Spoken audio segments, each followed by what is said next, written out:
So, for many of us, if not all of us, we live in an area where there are state and local elections coming up in November. And these smaller elections, it's really easy to think that they're not important. After all, there's often positions on there that are for things like judge of elections or township supervisor, things that you don't know what they are and you never think about them. And so a lot of people often blow them off. However, these local elections are very important, and I'll tell you why. It is because our government has the concept of federalism, and basically that boils down to separation of powers. Some things are allocated to the federal government, other things are allocated to the state government. One of those things being elections. The power of elections is totally left up to the states. When and where to do them, by what manner, how to count the ballots, all of that is left up to the states. There's nothing written anywhere that gives the federal government, in particular the executive branch, any power to interfere in elections and to do it some different way and take them over.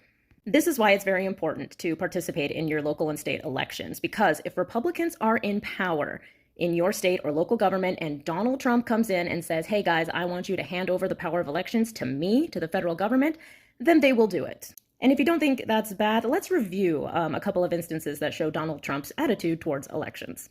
Earlier this year, he said he was going to lead an initiative to get rid of mail-in ballots, something that thousands of people rely on to have their voice heard.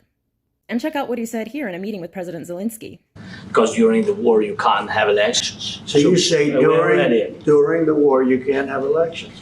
So let me just say 3.5 years from now. So you mean if we happen to be in a war with somebody, no more elections? Oh, that's good. I wonder what the fake You like this idea? Yeah.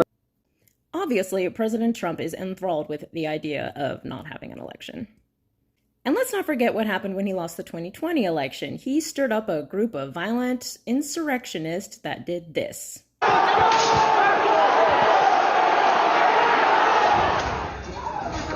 have a breach of the Capitol! Breach of the Capitol! So if you like having elections and being able to choose your leaders, show up in your local elections and elect good people.